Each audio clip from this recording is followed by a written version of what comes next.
A las 2 de la madrugada, la policía irrumpió en casa de un juez afroamericano y lo esposó sin hacer una sola pregunta. Detrás de la orden, un sistema frío, datos erróneos, presiones internas y un capitán obsesionado con resultados. Pero Marcus Hales no gritó, usó la ley como arma, y lo que empezó con una puerta rota terminó con reformas que sacudieron toda la ciudad. Solo escuchen cómo se dio este giro inesperado y por qué, esta vez, la justicia sí tuvo la última palabra. A las 2 a.m., la noche apenas respiraba. Las luces del vecindario dormían detrás de persianas cerradas, y el silencio del 214 de Maple Street era el de cualquier hogar que ha olvidado preocuparse por la hora. Dentro, Marcus Hale trabajaba. Llevaba puesta su toga negra como tantas veces en su estudio, repasando un caso complejo que requería toda su atención antes de la audiencia del lunes. Una taza de té se enfriaba junto al escritorio, mientras la lluvia apenas susurraba contra los cristales del salón. No había señales de peligro, no había ruido, hasta que el mundo se quebró. Primero fue el estruendo seco, brutal, de un ariete golpeando la puerta principal. No un golpe, sino una explosión de fuerza que lanzó astillas al pasillo, hizo temblar los marcos y desató un coro de gritos que se comieron el silencio. «¡Policía! ¡No se mueva! ¡Manos arriba!».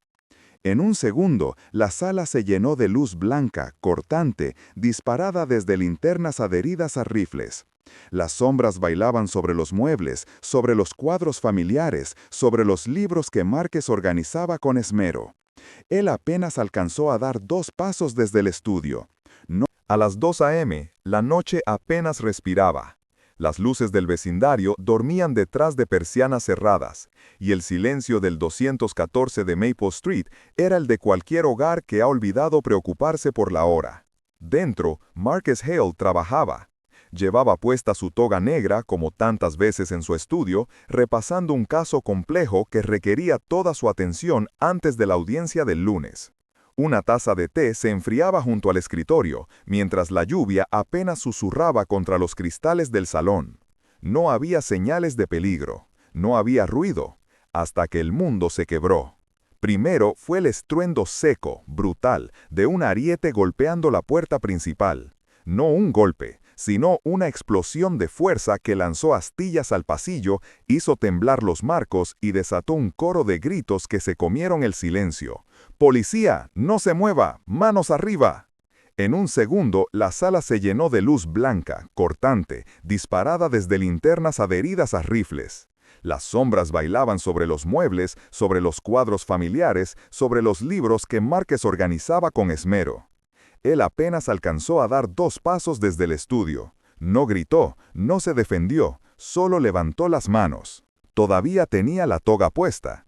Era una escena que desafiaba la lógica. Un hombre afroamericano, de 52 años, con expresión serena y ojos sorprendidos, rodeado por al menos 6 agentes armados.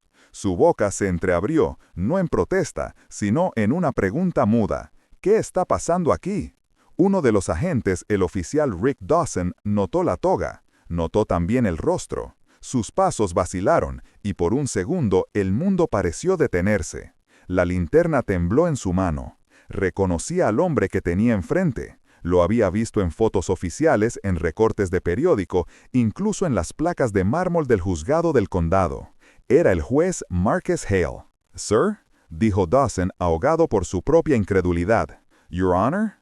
Pero el protocolo es una máquina sin pausa. Antes de que pudiera confirmar lo que su instinto gritaba, otro agente ya había avanzado, neutralizando el riesgo. En segundos, las manos de Hale, manos que habían firmado cientos de sentencias, liberaciones, decisiones difíciles, fueron sujetadas por detrás con bridas plásticas, apretadas al punto de dejar marcas. No hubo resistencia, no hubo necesidad de fuerza, pero la escena fue tan violenta en lo simbólico que la energía del lugar cambió para siempre. En las cámaras corporales quedó grabado el instante, un juez con toga en su propia sala, reducido como si fuera un delincuente. El tiempo se volvió espeso. El extractor de aire en la cocina seguía funcionando, emitiendo un zumbido que contrastaba con el silencio helado en el centro del salón. Los agentes miraban sin hablar, quizás intentando encontrar una lógica a lo que acababan de hacer. Hale no dijo una palabra. Respiraba con dificultad, pero su expresión era más de incredulidad que de miedo. Era el tipo de silencio que no necesita volumen para gritar. Naomi Hale, su esposa, apareció segundos después al pie de la escalera, con una bata de dormir y el teléfono en la mano. Tardó solo una mirada en comprender que no era un mal sueño. Cuando preguntó qué ocurría, nadie respondió de inmediato. El oficial Dawson fue el primero en bajar el arma. Pensamos que... pensó a decir, pero no terminó la frase. Pensaron mal. El juez Hale cerró los ojos un segundo, no por miedo, ni por rabia, sino por el peso de la ironía.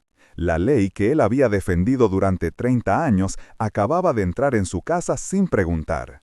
Entró con botas, con gritos, con armas, y lo trató no como un ciudadano, sino como una amenaza. Cuando por fin le soltaron las manos, ni uno solo de los presentes podía sostenerle la mirada.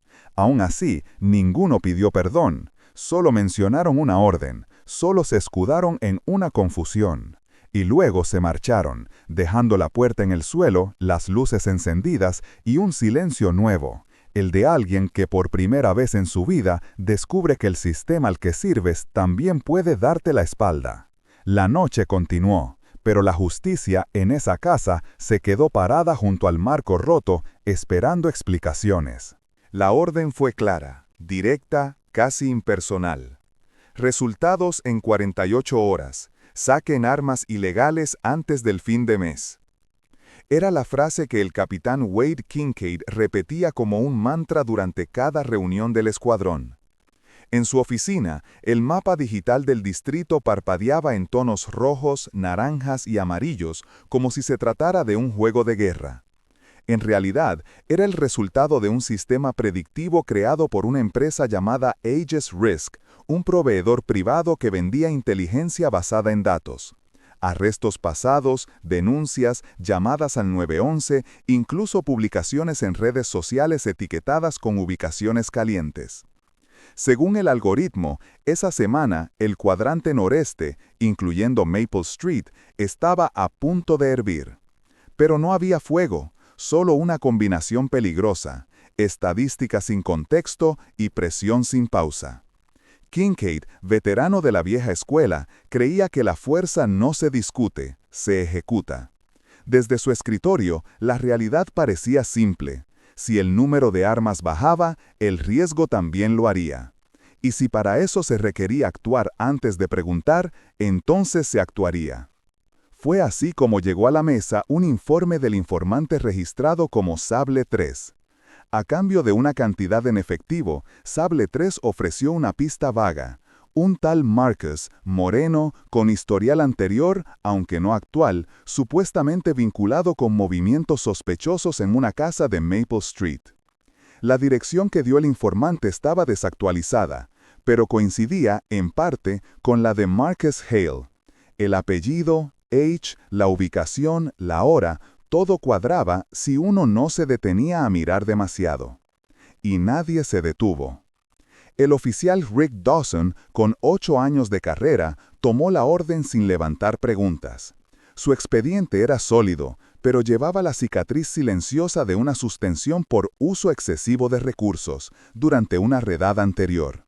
Desde entonces, caminaba la delgada línea entre corregir y complacer. Cumplía cada directiva con precisión. Confiaba en los papeles. Había aprendido que dudar, en su mundo, se paga caro. Dawson no era insensible, solo estaba acostumbrado a no detenerse a pensar en el otro lado de la puerta. A su lado iba Tyler Brooks, el agente más joven del equipo, apenas 3 años en el cuerpo. Tenía el entusiasmo de quien aún cree que su trabajo puede evitar tragedias.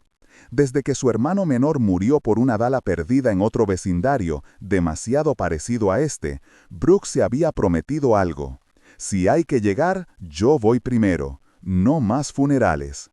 Su motivación no era la violencia, sino la prevención, aunque los métodos no siempre fueran los correctos. Cuando recibieron la orden No Knock, ninguno se opuso. Nadie preguntó si era estrictamente necesario. Había una dirección, un nombre genérico y la promesa de un posible riesgo. Con eso bastó. En la práctica, bastó con que un papel dijera que valía la pena tumbar una puerta. En el furgón, minutos antes de la irrupción, Dawson repasó el protocolo con voz firme. Brooks asintió, nervioso pero confiado. El resto del equipo estaba enfocado, sin saber a quién exactamente iban a encontrar del otro lado. Para ellos, era una operación más. Un riesgo calculado, un objeto cualquiera, una noche más. Hasta que la puerta se vino abajo. Hasta que vieron la toga. Hasta que, en lugar de un sospechoso, se encontraron con un juez. Y entonces la realidad se quebró. Rick Dawson, el mismo que había liderado el ingreso, reconoció el rostro de Marcus Hale en segundos. Lo había visto en informes, en recortes, en los pasillos del juzgado. Sintió como algo se congelaba dentro de él. «Sir, Your Honor», murmuró sin convicción. Pero ya era tarde. El ariete había hablado antes que él. Las bridas ya estaban en las muñecas del hombre. El aire en la sala se volvió denso. No hubo insultos, no hubo violencia visible. Pero sí hubo una injusticia tan obvia que los propios ejecutores parecían no saber cómo continuar. Ninguno de ellos era un villano de caricatura. No eran crueles por gusto, ni corruptos por elección. Eran hombres atrapados en una estructura donde la eficiencia vale más que la verdad, y donde equivocarse rápido parece mejor que pensar despacio. Esa noche, sus rostros no mostraban rabia, solo desconcierto. Y una pregunta que ninguno se atrevía a decir en voz alta, pero que flotaba en la sala como el polvo de la puerta rota. Lo que el público vería después, las grabaciones, las declaraciones, las disculpas tibias, no reflejarían del todo ese instante. Un instante donde el sistema mostró que puede fallar con uniforme y sin dudar. Y aunque, en ese momento, aún no había cámaras externas ni redes encendidas, la indignación ya estaba naciendo, callada, incrédula, irreversible. El pasillo olía a polvo de yeso y madera recién rota. Las luces de emergencia seguían parpadeando, lanzando destellos azulados sobre las paredes. Marcus Hale, todavía con la toga puesta y las muñecas marcadas por las bridas, caminó despacio hacia el recibidor. Sentía el roce de la tela sobre la piel enrojecida, una mezcla de vergüenza y frío. No había dormido, no había tenido tiempo de procesar lo que acababa de suceder. Solo sabía que algo en él, hasta entonces tranquilo, se había encendido. En medio de ese escenario apareció Naomi, su esposa, bajando las escaleras con una bata de algodón y el teléfono apretado en la mano. Su rostro era una pregunta, su voz un hilo. «Marcus, ¿qué está pasando?» Él no respondió enseguida. Respiró hondo, clavó la mirada en los agentes que aún merodeaban en la sala, recogiendo restos de madera como si aquello pudiera borrar la escena. Cuando habló, su voz sonó más fría que sus ojos. «¿Qué buscan?» El silencio se estiró. Fue Tyler Brooks, el más joven, quien se atrevió a leer el papel que llevaba en la carpeta. «Armas vinculadas a un tiroteo», dijo, bajando la vista, evitando el marco dorado donde brillaba la credencial oficial del tribunal. Marcus sintió la ira subirle como fuego a la garganta, no solo por el agravio, sino por la paradoja. Él, juez, reducido a sospechoso en su propia casa. Era una rabia antigua, más profunda que un insulto, pero también era consciente de que cada palabra suya, cada gesto, sería registrado en las cámaras corporales y usado en su contra si levantaba la voz. Por eso la sujetó, con la misma firmeza con que ellos le habían sujetado las manos. No gritó, no insultó, eligió las palabras. «Quiero el número de orden, el affidavit y los nombres completos de los agentes», dijo despacio, como si dictara sentencia. Brooks levantó la cabeza un segundo, encontró los ojos de Hale y la apartó de inmediato. Dawson murmuró algo inaudible y guardó los papeles. La atmósfera se volvió más pesada, pero Marcus no cedió. Sabía que la única forma de reconstruir su dignidad era usar la herramienta que mejor conocía, la ley. Esa noche, en vez de dormir, trabajó. Se quitó la toga solo para ponerse una sudadera, pero dejó la credencial del tribunal junto al teclado del portátil. Redactó una solicitud de preservación de evidencia, asegurando que todas las grabaciones de las cámaras corporales fueran resguardadas. Redactó también un memorándum con fechas, horas y detalles del ingreso. Tomó fotografías de las marcas en sus muñecas, de la puerta destrozada, de cada rincón alterado. Antes del amanecer, ya había enviado varios correos. Uno de ellos a Elaine Potter, fiscal del condado y exalumna suya en la Facultad de Derecho. Elaine respondió casi de inmediato: «Lo revisaré en cuanto llegue». No era un favor, era una exigencia. Marcus la conocía bien, sabía que ella entendería la magnitud del error y el eco político que podía tener. Mientras tanto, en otra oficina, la defensora pública Maya Chen, que conocía de memoria cada calle del barrio y cada ficha de sus clientes, comenzó a hilar los datos que Marcus le envió. Fue ella quien descubrió el error central. El Marcus H. del informante no era Hale, sino Marcus Hargrove, un antiguo residente de Maple Street, expulsado del domicilio hacía meses. El informe estaba mal armado. La orden era técnicamente legal, pero materialmente equivocada. La mentira estaba en el papel, la puerta rota en la casa de los Hale.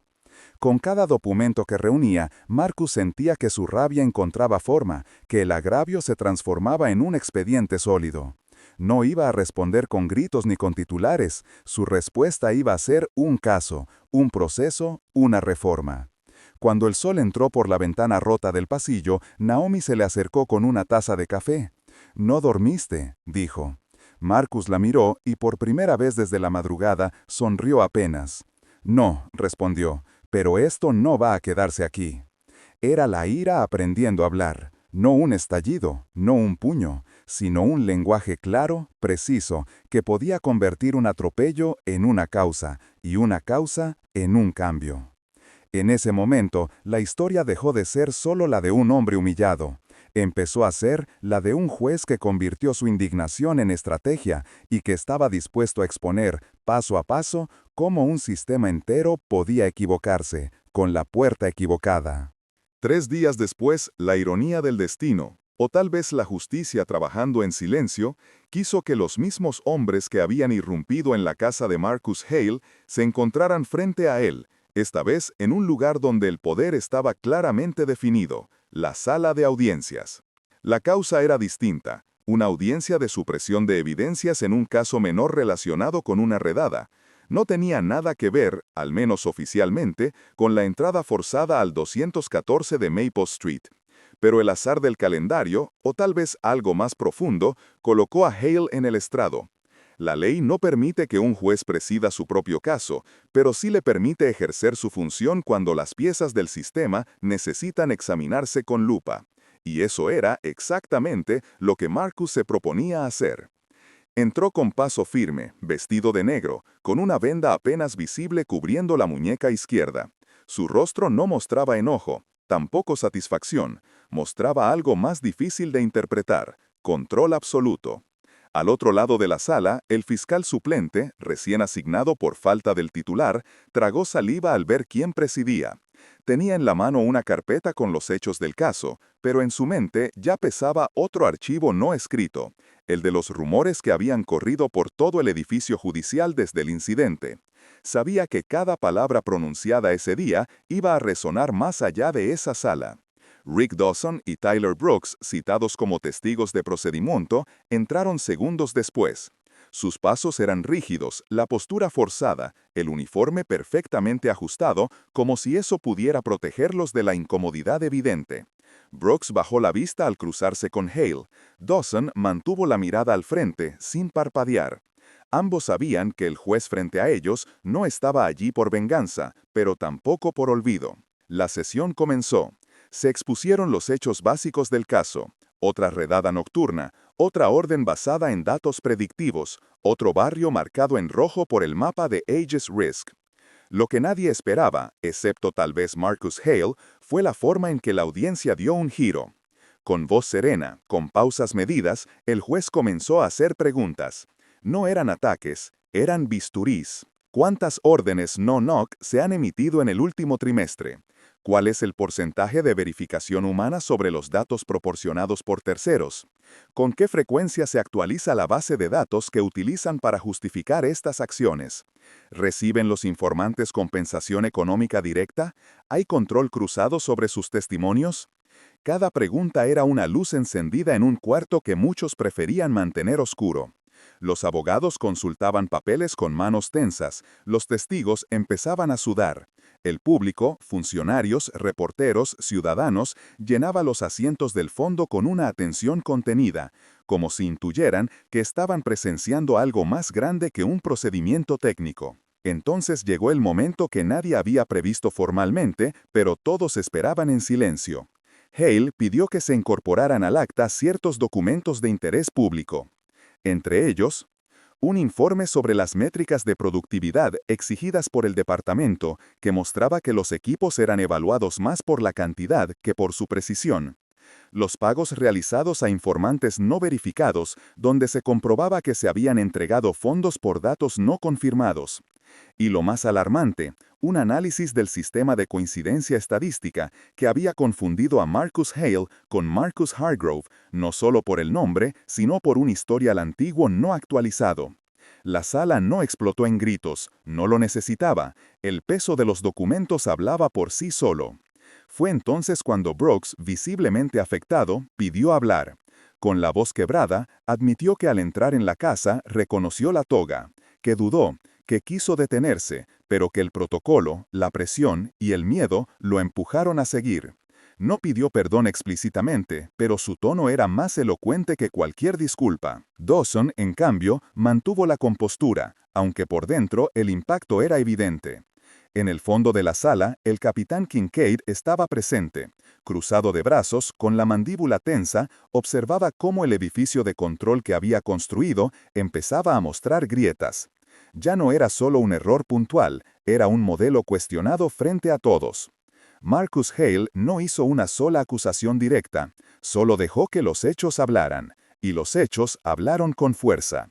Al final de la audiencia, y tras revisar las pruebas presentadas, la Corte ordenó una suspensión inmediata de todas las órdenes no-knock basadas exclusivamente en datos algorítmicos sin verificación humana.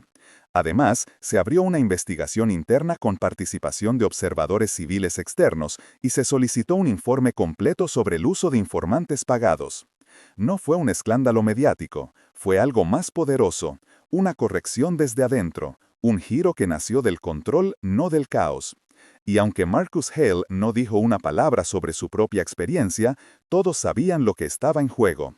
Su presencia, su voz firme, su manera de convertir una herida en reforma fue la verdadera sentencia. Ese día no se gritó justicia en la sala, pero la justicia, silenciosa y precisa, dio un paso firme hacia adelante. 2 semanas después, el informe fue publicado. No con fanfarria ni conferencias de prensa, sino en un documento sobrio, con membrete oficial de más de 70 páginas. Pero bastaba leer el primer párrafo para entender el alcance. El informante mintió por dinero. La base de datos de Aegis Risk contenía direcciones antiguas y registros no verificados. El capitán Wade Kincaid había instaurado cuotas de facto presionando a los equipos para producir números, no justicia. Las conclusiones eran claras, las consecuencias inevitables. El Consejo de Supervisión Civil recomendó la suspensión inmediata de todos los convenios con proveedores privados de inteligencia predictiva, hasta que se establecieran mecanismos de verificación cruzada. La policía del condado adoptó nuevos protocolos de intervención mucho más estrictos. Órdenes nocturnas solo en casos de peligro inminente y con aprobación judicial especial. Doble verificación humana de toda información proveniente de informantes pagados. Prohibición de cualquier incentivo económico por resultados operativos. Y lo más simbólico, los arietes, antes fáciles de solicitar, quedaron restringidos. Ahora, para derribar una puerta, se necesitaba algo más que datos, se necesitaba verdad. Rick Dawson, el oficial más experimentado del operativo, aceptó medidas disciplinarias. No protestó, Asistió a sesiones obligatorias sobre procedimientos, derechos civiles y sesgos operativos. Pero también, según dijeron sus colegas, comenzó a hablar con más humildad, preguntaba más, escuchaba, aprendía. Tyler Brooks, el más joven, pidió el traslado, no como castigo, sino como búsqueda. Fue asignado a una unidad comunitaria, donde su labor consistía ahora en visitar casas antes de que llegaran las órdenes, en hablar, no irrumpir, en conocer los nombres antes de marcarlos en una hoja. Y lo hizo con convicción, porque había visto con sus propios ojos lo que puede causar una decisión tomada con prisa. Kincaid, en cambio, renunció antes de que el Consejo votara su permanencia. No asistió a la audiencia final. Se retiró en silencio por la puerta de atrás del edificio que una vez controló. La prensa intentó seguirlo, pero él no dio declaraciones. Algunos dijeron que fue cobardía, otros que simplemente entendió que su tiempo había pasado. Y Marcus Hale. Marcus Hale no celebró frente a cámaras, no dio discursos encendidos, ni aceptó entrevistas. No escribió columnas, ni pidió sanciones ejemplares. Volvió a casa con Naomi. Mandaron reparar la puerta. Cambió el marco, la cerradura, la bisagra. Pero dejó un pequeño surco sin pintar junto al borde inferior. Una línea tenue, casi invisible para un extraño, pero imposible de ignorar para él. ¿Lo dejamos así?, preguntó el carpintero. Naomi respondió antes que Marcus. Sí, está bien. Eso debe quedarse. Era un recordatorio silencioso, una grieta necesaria. Días después, en la última audiencia pública, se presentó la nueva normativa ante el Consejo del Condado. Marcus, como juez supervisor del distrito, fue encargado de firmar el acta que consolidaba los cambios. La sala estaba llena, había cámaras, pero también vecinos, gente común, muchos de los que nunca habían entrado a una corte, pero que esa noche fueron a presenciar algo distinto. No una victoria, una corrección. Al finalizar la lectura del acta, Marcus hizo una pausa, miró hacia donde estaban Dawson y Brooks, presentes por protocolo, y habló sin alzar la voz. La ley no es un ariete, dijo. Es una promesa, una que no se impone con fuerza, sino que se construye con confianza.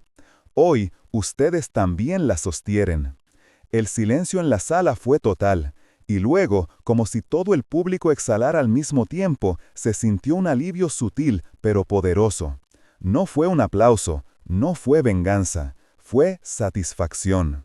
La justicia, esa noche, volvió a entrar por la puerta correcta, sin ruido, sin violencia, con la firmeza que solo tienen las verdades que ya no necesitan gritar para ser escuchadas.